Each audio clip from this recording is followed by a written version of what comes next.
2시간이나 하더니 서기장이 무리를 진정시키고 이르되 에베소 사람들아 에베소시가 큰 아데미와 제우스에게서 내려온 우상의 신전지기가 된 줄을 누가 알지 못하겠느냐.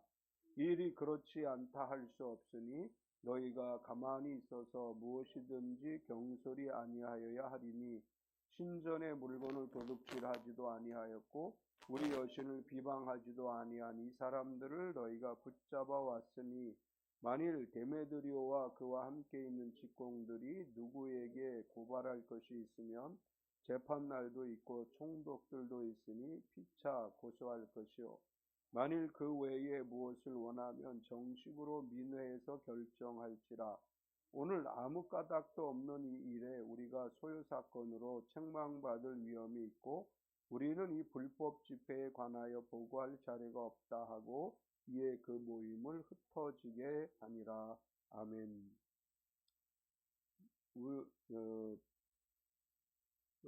SKT 사태로 인해서 이제 저도 SKT 가입자죠. 그래서 하지 말라는 거 여러 가지 이렇게 가입을 해놨는데 며칠 전에 어떤 분이 모르는 분이에요. 근데 오랫동안 제가 문자를 보냈던 분인데 저에게 문자를 보내왔어요. 목사님, 몇 년 동안 문자로 매일 아침에 은혜를 얻고 힘을 얻었는데 한참 동안 문자를 안 보내주셔서 답답한데요.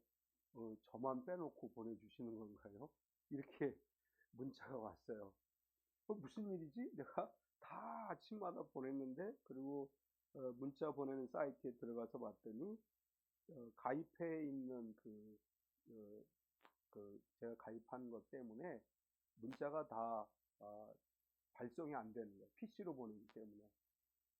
그래서 나는 그 사람이 가입해서 안 들어가는 건 줄 알고 유심 보호 서비스 말고 문자 보호 서비스 뭐 이런 게 있어요. 내가 내 문자가 스팸으로 가지 않도록 이용되지 않도록 하는 서비스예요. 그래서 이 PC로 보내면 스팸을 이용하는 사람들이 내 번호를 가지고 스팸으로 보낼 수 있으니까 그걸 이제 정지를 시켜 놓은 건데 나는 그분이 그런 서비스에 가입해서 그런 건 줄 알고 보니까 내가 보낸 거는 확인이 됐는데 그게 어떤 서비스 때문에 안 된다고 합니다. 혹시 불편하지 않으시면 카톡을 원하시면 카톡으로 보내드리겠습니다. 그래서 카톡으로 보내달라고 그래서 보내주고 그 다음날도 또 문자를 보냈는데 나중에 보니까 제가 매일 아침에 보내는 문자가 총 201개를 보내는데 201개가 그냥 다 안 갔어요. 그 보니까 내가 그 서비스에 가입해서 그렇구나. 그래서 근데 아무도 제가 문자를 보냈는데 다 받아보셨어요? 전혀 관심이 없었죠. 예? 3일 정도가 아니고 꽤 오래 한 닷새? 뭐 한 닷새 일주일 정도? 그러니까 그분은 제가 모르는 분이에요. 그러니까 아주 뭐 거의 한 20년 이상 문자를 받아보신 분인데 모르는 분인데 너무 아침마다 문자를 받다가 안 받으니까 너무 이렇게 힘들다고. 그래서 봤더니 그 서비스를 내가 가입해서 그래. 그래서 이제 제가 문자를 하루에 2개인가 3개 보냈죠. 내가 앞으로 카톡으로 보내겠습니다. 그렇게 하고 보냈는데 그리고 그걸 해지를 했어요. 그 서비스를 해지를 하니까 문자가 발송이 돼요.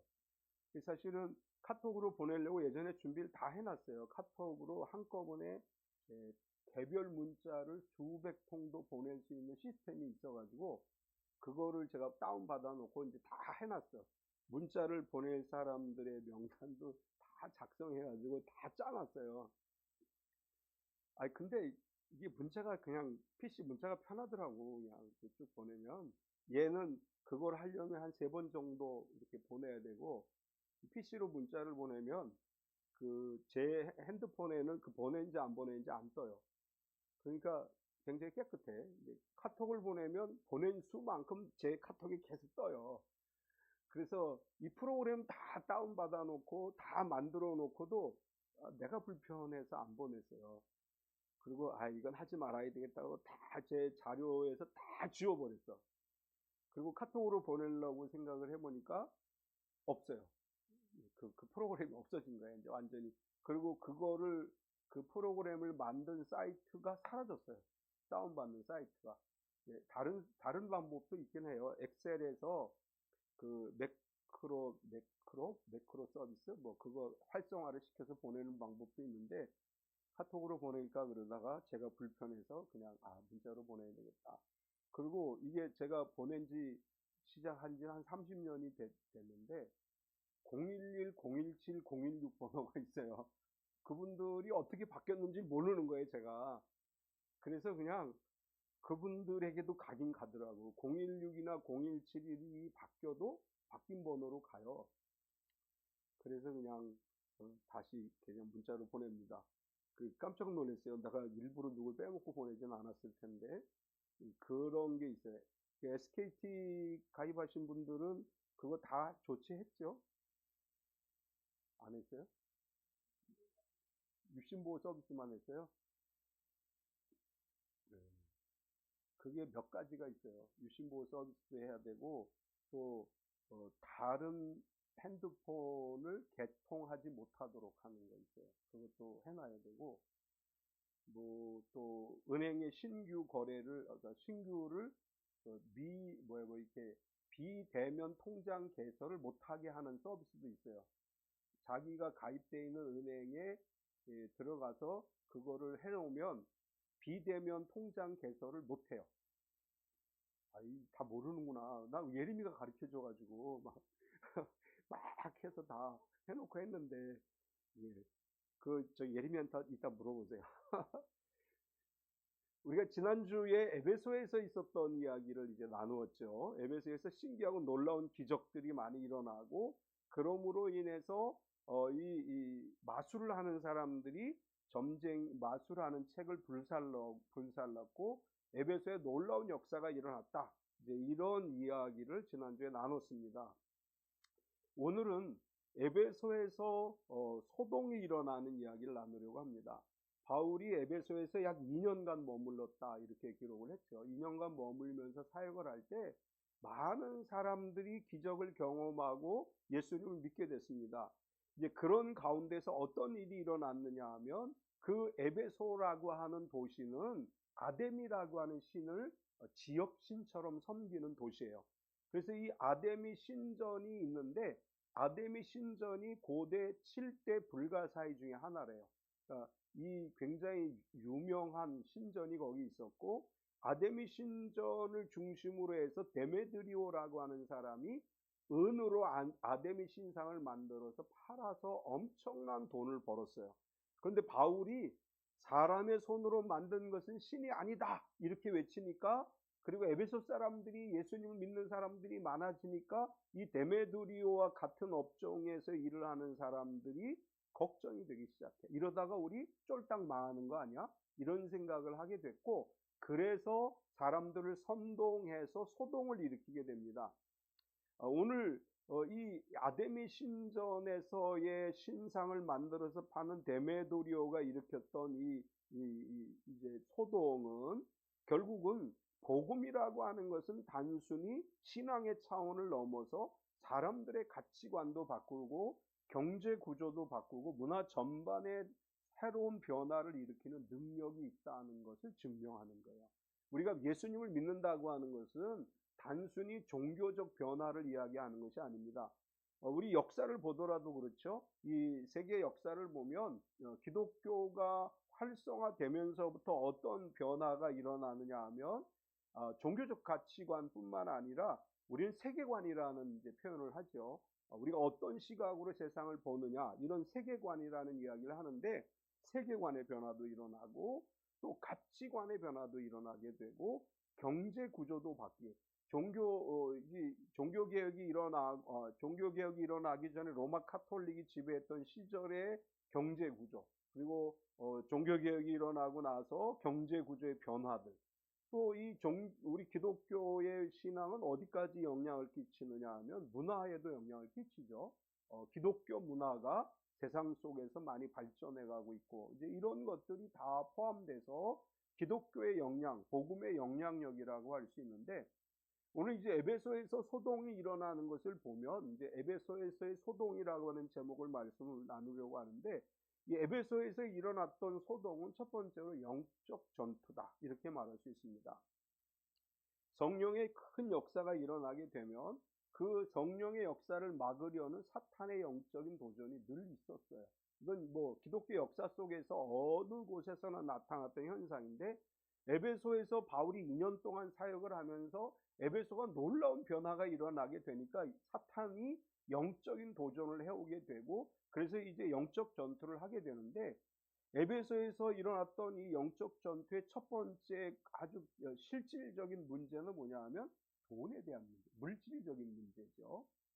23절에서 27절까지를 보면, 그때쯤 되어 이 도로 말미암아 적지 않은 소동이 있었으니, 즉 데메드리오라는 어떤 은장색이 은으로 아데미의 신상 모형을 만들어 직공들에게 적지 않은 벌이를 하게 하더니, 그가 그 직공들과 그러한 영업하는 자들을 모아 이르되, 여러분도 알거니와 우리의 풍족한 생활이 이 생업에 있는데, 이 바울이 에베소뿐 아니라 거의 전 아시아를 통하여 수많은 사람을 권유하여 말하되, 사람의 손으로 만든 것들은 신이 아니라 하니 이는 그대들도 보고 들은 것이라. 우리의 이 영업이 천하해질 위험이 있을 뿐 아니라 큰 여신 아데미의 신전도 무시당하게 되고, 온 아시아와 천하가 그 위하는 그의 위엄도 떨어질까 하노라 하더라.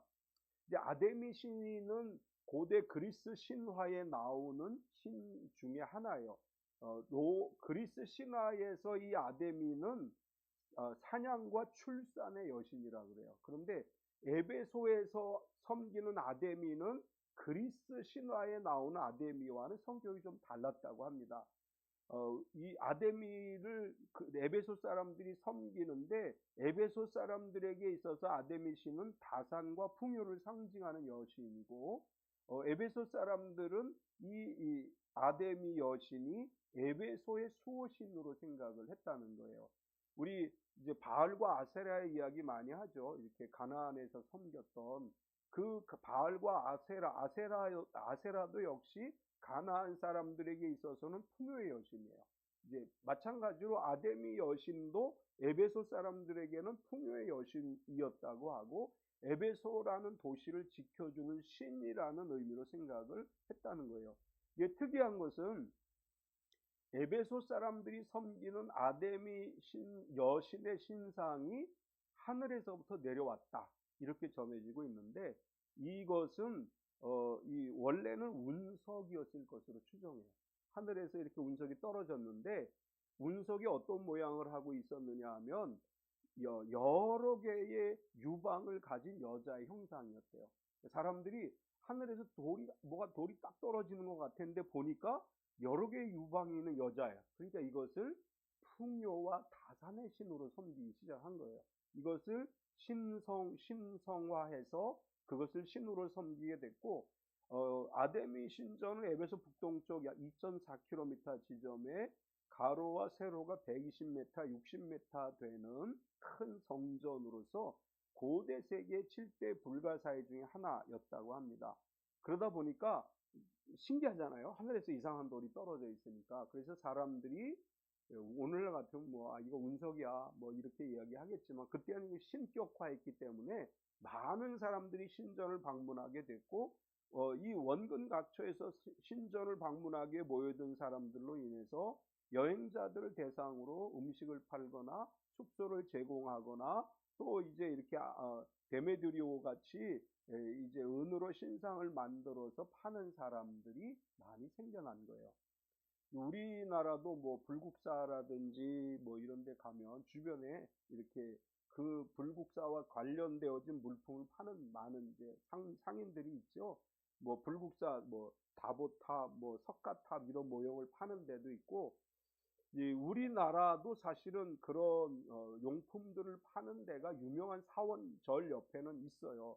마찬가지로 이 아데미 신전 옆에 그런 신상을 만들어서 파는 곳이 있었고, 사람들은 그 아데미 신상, 은으로 만든 신상을 사면서 그것을 뭐 우리나라 사람들 그런 게 호신용품, 부적과 같은 그런 의미로 이제 가지고 다니거나, 또 아니면 뭐 여러 가지 이유로 그걸 사게 되는데, 그걸 삼으로 인해서 그걸 만드는 사람들은 엄청난 돈을 벌게 됐죠. 그런데 바울이 와서 사람이 손으로 만든 것은 신이 아니라고 전하기 시작하고, 사람들이 예수님을 믿고 그렇게 되니까 수입이 줄어들 것에 대한 걱정이 생긴 거예요. 우리나라도 지금 사실은 경제가 굉장히 어렵죠.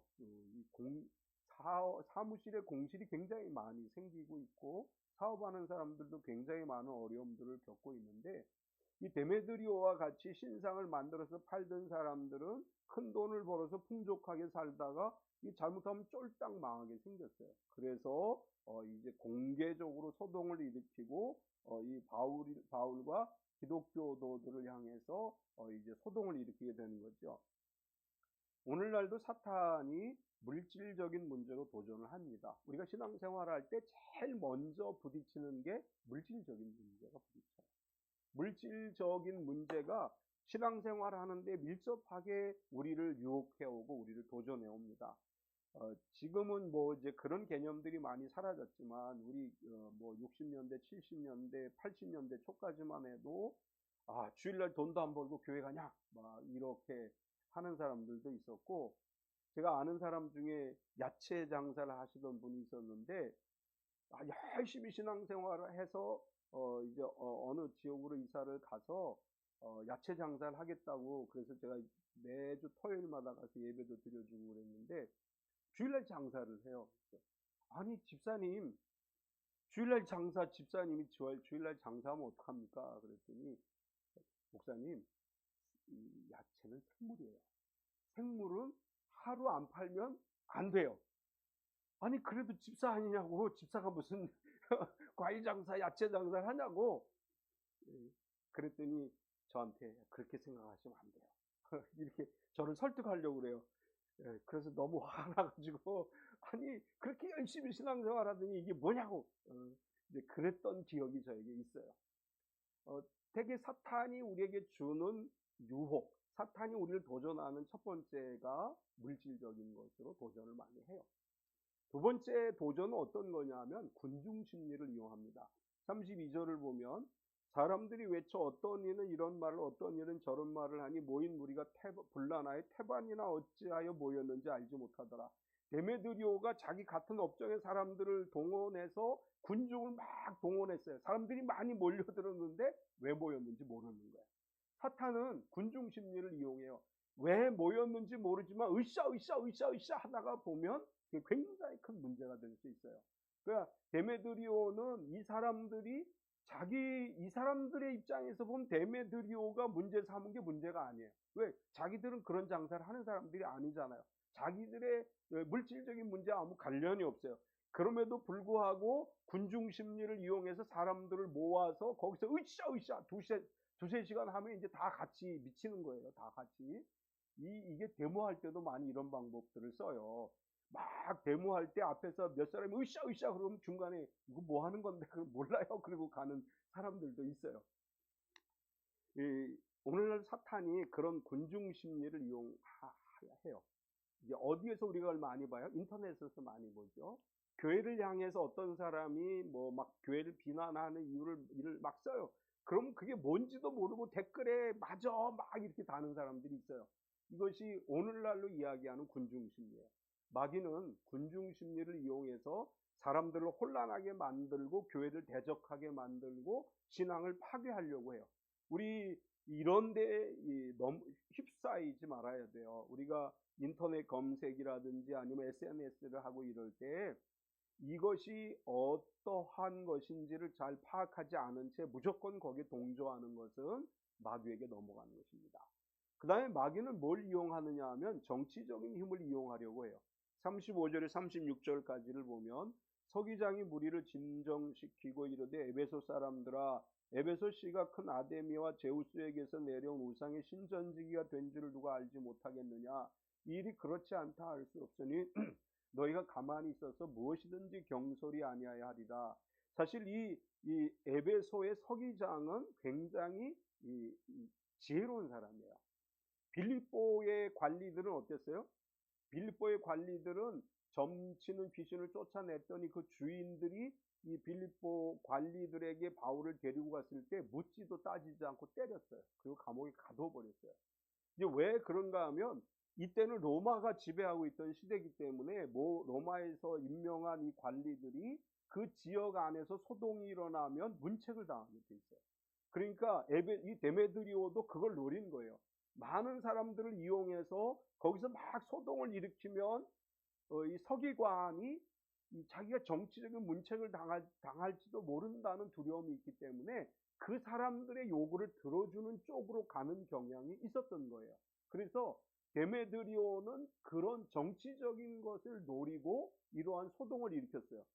예수님도 빌라도 법정에서 같은 경우를 당했죠. 요한복음 19장 12절에 보면 이러함으로 빌라도가 예수를 놓으려고 힘썼으나 유대인들이 소리질러 이르되 이 사람을 놓으면 가이사의 충신이 아닙니다. 무릇 자기를 왕이라 하는 자는 가이사를 반역하는 것입니다. 빌라도가 예수님을 놓아주려고 했지만 당신 그렇게 하면 가이사의 충신이 아니야. 정치적인 거죠. 이것 때문에 자기가 생각하기엔 죄가 없어요, 예수님. 그런데 십자가에 못 박게 내준 거예요. 여기 에베소 사람들도 데메드리오도 그걸 노린 거예요. 정치적으로 서기관을 압박하려고 했던 거예요. 많은 사람들이 동원돼서 몇 시간 동안 막 떠들고 이러면 정치적으로 판단할 수밖에 없어요. 오늘날과 같이 법적인 이런 게 잘 발달되어 있는 게 아니기 때문에 감정에 따라서 모든 것들이 움직일 수 있기 때문에 정치적인 힘을 이용해서 정치적으로 이 교회를 핍박하려고 했던 것이고, 그럼에도 불구하고 하나님께서 바울을 도우셔서 그 위기를 잘 극복하게 하시는 것을 볼 수 있습니다. 이제 우리 이 성도들의 자녀들이 정치인으로 나가야 돼요. 신앙 좋은 사람들이 정치인으로 나가서 정치가 이 세속적인 정치, 반기독교적인 정치가 아니고 하나님이 기뻐하는 정치를 할 수 있도록 우리의 자녀들이 정치인으로 성장을 해야 돼요. 이 정치로 보내세요. 이렇게 잘 가르쳐가지고 가서 정치하게 만드세요. 내가 우리 이 고재성 목사한테 옛날에 맨날 그랬어요. 여의도로 가라고, 가서 정치하라고 맨날 여의도 국회 배지 달고 들어가가지고 기독교를 위해서 좀 일하라고 맨날 그런 소리 했는데, 우리가 정치적으로 교회가 휘말려도 안 되죠. 우리가 정치의 도구가 돼서는 안 돼요. 우리는 하나님의 일꾼이고 하나님 나라를 위해서 살아가는 것입니다. 두 번째로 이 에베소의 소동을 통해서 우리가 발견할 수 있는 것은 타 종교, 이교도들을 대하는 올바른 태도에 대한 바울의 모습을 보게 돼요. 바울이 에베소에서 복음을 2년 동안 전하면서 기적을 행하고 온갖 능력을 행하면서도 다른 종교에게 어떻게 대했는지를 서기관이 증언을 해줘요. 이제 서기관이 바울이 2년 동안 에베소에서 한 일들을 볼 때 어떻게 평가했느냐? 우상의 신전을 방해하지 않았다, 이렇게 평가했어요. 37절을 보면 신전의 물건을 도둑질하지도 아니하였고 우리 여신을 비방하지도 아니한 이 사람들을 너희가 붙잡아 왔으니, 에베소 서기장은 굉장히 객관적으로 사태를 보았던 거예요. 이제 데메드리오가 막 두세 시간 동안 막 소동을 일으켰을 때 왜 이렇게 소동이 일어났는지를 파악하고 나서 이 에베소의 서기장, 에베소를 관리하는 이 사람은 바울의 사역에 대해서 이렇게 판단했어요. 신전의 물건을 도둑질하지도 않았고 여신을 비방하지도 않았다. 그런데 너희 왜 잡아가지고 왔니? 이렇게 얘기하는 거예요. 우리가 신앙생활하면서 조심해야 될 것 중에 하나예요. 다른 종교를 그 종교인들에게 비방하거나 다른 종교에 대해서 어떤 해를 가하려고 하거나 하는 행위들은 결코 좋은 일이 아니다. 이제 우리나라에 과격한 기독교인들 많아요. 절에 가서 불상을 때려 부시거나 불을 지르는, 절에다 불을 지르는 기독교인들도 있어요.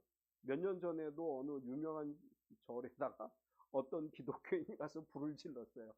이제 이런 사람들이 우리나라에 있어요. 근데 사실은 바울은 선교할 때, 전도할 때 다른 신을 섬기는 그 종교에 관해서 그들에게 어떤 해를 가하는 일을 하지 않았어요. 우리가 이 부처를 믿는 게 그건 우상을 숭배하는 것이다. 이건 우리끼리 서로 이야기하고 우리끼리 그렇게 해야지. 절에가 우리 좀 과격한 선교단체 있죠? 그 해외 가가지고 절에 가서 찬송 부르는 사람들 있잖아요. 그거 뭐야 그거. 이렇게 하는 것은 복음을 가리는 거예요. 하나님의 영광을 드러내는 게 아니에요. 바울이 아데미 신전에 가서 막 예수 믿으라고 전한 게 아니에요. 이제 서기관이 보기에 저 사람이 에베소에 와서 그런 짓을 안 했어. 자기가 볼 때. 뿐만 아니라 비방하지도 않았다. 우리 여신을 비방하지도 아니하였다. 이렇게 서기관이 이야기를 해요.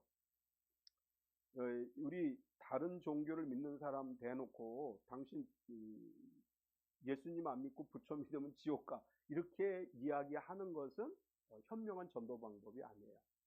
우리가 비방하거나 비난하는 방법을 통해서 사람들의 마음을 자극해서는 안 된다는 거예요. 이 서기관이 바울을 그렇게 평가해요. 이 사람이 우리 여신 아데미를 비방한 일도 없다. 내가 보건대, 내가 들은 바에 의하면, 내가 가지고 있는 정보에 의하면 이 사람은 전혀 다른 사람들을 비방하지 않고 자기 종교를 전했기 때문에 이러한 일을 겪을 이유가 없는 것이다. 이렇게 서기관이 평가를 했죠. 그 다음에 서기관은 이렇게 평가를 했어요. 이 사람은 신사적으로 복음을 전한 사람들이다. 물론 그런 표현을 쓰지 않았지만 40절과 41절을 보면 오늘 아무 까닭도 없는 이 일에 우리가 소요 사건으로 책망받을 위험이 있고 우리는 이 불법 집회에 관하여 보고할 자료가 없다 하고 이에 그 모임을 흩어지게 아니라 자기가 생각할 때 데메드리오 무리들이 소동을 일으킬 만한 그런 일을 바울이 하지 않았다는 거예요. 자기가 생각할 때에는 이 바울이 행한 모든 일들은 매우 신사적이었고 사회적 무리를 일으킬 만한 일을 하지 않았기 때문에 지금 정치적으로 아니면 법적으로 이 사람들에게 문제를 제기할 수 있는 것은 아무것도 없다. 이렇게 얘기하면서 이제 오히려 데메드리오 일당이 얘기하죠. 여러분 여기서 계속 소동을 일으키면 로마 정부가 여러분 가만히 안 둘 거야. 그러니까 빨리 흩어져. 그래서 그들을 흩어지게 했다. 이제 세 번째 에베소의 일을 통해서 우리가 발견할 수 있는 것은 이 모든 과정에 하나님의 계획이 담겨 있었다라는 걸 알 수 있습니다. 데메드리오가 소란을 일으킬 때 하나님께서는 하나님의 방법으로 이 문제들을 잘 정리하게 하셨고 이 에베소의 서기장이라고 하는 사람을 통해서 차분하게 이 문제들을 해결하도록 하나님께서 역사하셨음을 알 수 있습니다. 이 과정 속에 하나님의 섭리가 담겨 있었다는 것을 우리가 보게 되는데 바울은 사실 이 일이 있기 전에 에베소를 떠날 준비를 했어요. 21절과 22절을 보면 이 일이 있은 후에 바울이 마게도냐와 아가야를 거쳐 예루살렘에 가기로 작정하이르되 내가 거기 갔다가 후에 로마도 보아야 하리라 하고 자기를 돕는 사람 중에서 디모데와 에라스도 두 사람을 마게도냐로 보내고 자기는 아시아에 얼마 동안 더 있으니라. 바울은 2년 동안 에베소에 사역을 하고 놀라운 부흥을 경험한 다음에 거기를 떠나기로 마음에 결정을 했어요. 바울이 이런 결정을 했다는 것은 하나님께서 바울의 마음에 감동을 주셨다는 걸 이야기해요. 바울이 성령의 감동을 받아서 하나님께서 자신을 예루살렘으로 갔다가 로마로 가게 하실 것이라는 마음의 확신이 있었기 때문에 이제 그러한 하나님의 뜻에 순종하기 위한 계획을 세웠고 그렇게 일을 진행하던 중에 이 사건이 발생하게 됐다. 바울은 항상 환경이 아니라 하나님의 뜻에 따라 움직이는 사람이었음을 우리가 알 수 있습니다. 하나님이 이미 감동을 주셨기 때문에 에베소를 떠날 준비를 하고 있었고 떠나기 위해서 모든 일들을 갖추고 있을 때 이런 상황이 일어나게 됐고 따라서 바울은 극심한 소동 속에서도 평안이 있었다. 이렇게 평가할 수 있어요. 33절과 34절을 보면 그들은 그가 유대인인 줄 알고 다 한 소리로 외쳐 이르되 크다 에베소 사람의 아데미여 하기를 2시간이나 하더니 서기장이 무리를 진정시키고 이르되 에베소 사람들아 에베소 씨가 큰 아데미와 제우스에게서 내려온 우상의 신전지기가 된 줄 누가 알지 못하느냐. 데메드리오가 선동을 일으켰을 때 바울이 사실은 이제 들어가려고 그랬죠. 소동이 일어난 곳에 들어가려고 했을 때 사람들이 바울을 들어가지 못하게 말렸어요. 관리들도 들어가지 말라고 권면을 했어요. 굉장히 소동스럽지만 바울의 입장에서는 매우 평안한 상태였다라는 걸 알 수 있죠. 우리 막 사람들이 으쌰으쌰하면 굉장히 마음이 불안하고 두렵잖아요. 그런데 바울은 그 상황 속에서도 평온을 유지할 수 있었음을 우리가 알 수 있습니다. 세상이 어찌하든지 우리 마음 안에 하나님의 평강이 임해야 될 줄 믿습니다. 우리 사실 걱정할 필요 없어요. 염려할 필요 없어요. 왜냐하면 이 세상은 하나님이 계획하신 대로, 하나님이 섭리하시는 대로 역사하시는 것입니다. 우리가 흥분하거나 또 내놓는 분노를 느끼거나 그럴 필요 없어요. 죄 때문에 분노하는 그런 모습은 필요하지만 세상이 돌아가는 이런 것 때문에 걱정하고 잠 못 자고 그러지 마세요. 세상은 하나님이 주관하시는 거예요. 하나님이 역사하심에 따라서 세상이 움직여지는 거예요. 그래서 바울은 막 소동이 일어났는데 내가 한번 들어가 볼까 할 정도로 평온했던 거예요. 어떤 상황에서도 주님이 주시는 평안을 누리는 삶이 되시기 바랍니다. 마지막으로 하나님은 사람을 통해서 일하십니다. 이제 뭐 35, 42절 아까 다 읽었던 구절이니까 또 다시 읽지는 않겠지만 하나님은 에베소의 서기장을 통해서 모든 사태를 잘 정리하게 하셨어요. 에베소 서기장을 하나님이 예비해 놓으신 거예요. 그 사람은 아주 지혜롭게 군중을 진정시키고 합법적인 절차를 따르지 않으면 무질서에 대한 책임을 묻겠다라고 경고하면서 이 사태를 잘 마무리하게 됐습니다. 이것은 이 서기관이 지혜로운 사람이어서 그런 것도 있지만 하나님이 그 사람을 통해서 섭리하시고 역사하셨다는 것을 알 수 있습니다. 우리가 이 땅을 살아가면서 하나님은 우리를 돕는 사람들을 보내주시는 줄 믿습니다. 나 혼자 못해요. 내가 할 수 없어요. 그런데 에베소의 서기장과 같이 이 모든 사태를 잘 마무리하고 도와줄 사람들을 하나님은 여러분의 사업체와 또한 직장과 우리 삶의 현장 곳곳에 하나님께서 준비해 놓으시고 그런 사람들을 통해서 하나님의 역사를 이루어 가실 줄 믿습니다. 우리가 믿음으로 살아가는 데 있어서 사탄은 끊임없이 영적인 도전을 해요. 그럴 때마다 마음을 진정시키고 주님을 바라보고 주님이 이 모든 상황들 속에서 함께 하신다는 것을 확신하면서 하나님이 보내주시는 돕는 손길들을 통해서 하나님의 선한 일을 이루어가고 그 하나님의 은혜와 복을 누리는 참빛교회 모든 성도가 되시기를 축원합니다. 우리 같이 한번 통성으로 기도하겠습니다. 하나님, 우리가 살아가는 삶의 현장에 때로는 마귀가 여러 가지로 시험을 합니다. 물질적으로 시험할 때도 있고 사람들을 통해서 시험할 때도 있고 그럼에도 불구하고 언제나 우리의 돕는 손길들을 보내주셔서 하나님이 보내준 돕는 손으로 우리가 늘 승리하는 삶을 살아가게 하옵소서. 같이 한번 통성으로 기도하겠습니다. 할렐루야. 거룩하신 하나님 감사합니다. 우리가 늘 주님을 바라보며 의지하며 살아가는 삶이 되기를 원합니다. 우리가 살아가는 삶의 현장에는 끊임없이 시험과 도전, 영적인 도전이 있습니다. 이런 모든 상황들 속에서 하나님의 권세와 능력으로 이제 승리하는 삶을 살아가게 하여 주시고 언제나 주님과 동행하는 삶이 되게 하여 주시옵소서. 언제나 우리와 함께 하시는 주님, 우리에게 물질적인 도전을 하는 원수 마귀들을 물리치게 하여 주시고 물질 문제로 인해서 어려움 겪거나 고통 겪는 우리와 함께 하여 주시옵소서. 마귀는 물질을 가지고 우리를 시험합니다. 물질을 가지고 우리를 도전합니다. 그러나 하나님의 선하심을 믿지 않게 하시며 하나님께서 하나님의 방법으로 모든 어려움들을 이루게 하실 줄 믿습니다. 사랑하는 하나님, 또한 우리가 때로는 질병으로 인해서 시험당할 때가 있습니다. 모든 시련과 모든 도전을 물리치고 우리가 하나님의 권세와 능력으로 우리 앞에 승리하는 삶을 살아가게 하여 주시옵소서. 사랑하는 하나님, 인생을 우리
사랑하는 하나님, 우리 참비 성도들의 삶의 현장에 마귀들이 물질로 시험하지 못하게 지켜 주시옵소서. 마귀들이 질병으로 시험하지 못하게 지켜 주시옵소서. 걱정과 근심을 주며 시험하지 못하게 지켜 주시옵소서. 아무리 어렵고 힘든 상황이 오더라도 마음의 평안을 주시고 마음의 담대함을 주시고 승리하신 예수 그리스도 이름의 권세로 이기게 하여 주시옵소서. 하나님, 우리를 위해 돕는 사람들을 준비하신 줄로 믿습니다. 때로는 관공서에 우리를 위해 준비된 사람들이 있고, 때로는 직장에 우리를 위해 준비된 사람들이 있고, 때로는 사업과 관련해서 우리를 위해 준비된 사람들이 있는 줄로 믿습니다. 하나님, 돕는 사람들을 곳곳에서 만나게 하시고 지혜로운 돕는 사람들을 통해서 하나님의 역사를 이루어가는 우리 참비 성도들이 되게 하여 주시옵소서. 예수님의 이름으로 기도드리옵나이다. 아멘.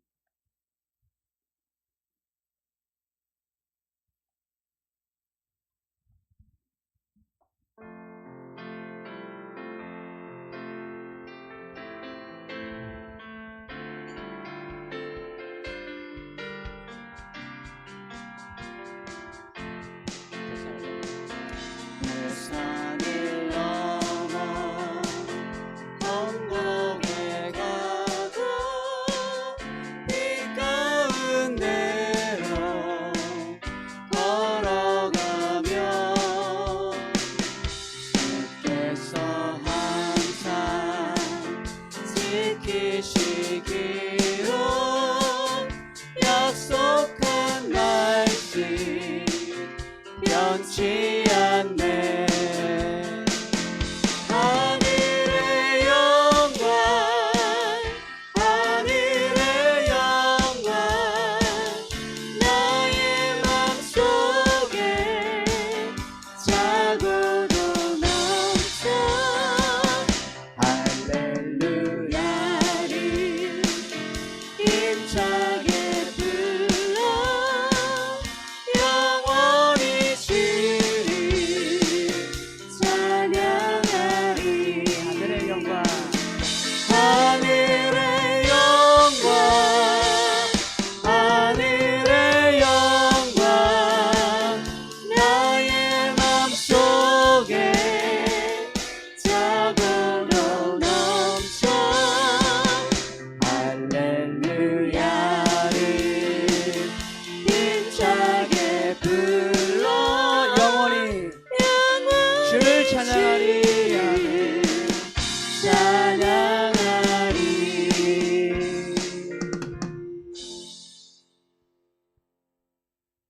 지금은 우리 주 예수 그리스도의 은혜와 독생자 예수님을 우리에게 보내주신 하나님 아버지의 지극하신 사랑하심과 성령님의 내주 충만하시며 교통하시는 은혜가 거룩하고 복된 날 주님 앞에 나와 기쁨으로 예배하고 말씀으로 은혜받고 세상을 향해 나아가는 우리 모든 성도들 머리 위에 영원토록 함께 하시옵기를 간절히 축원하옵나이다.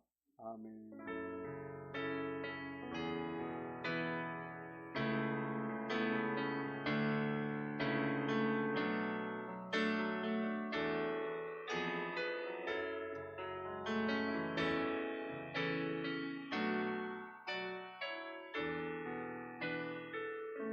우리 하나님께 영광을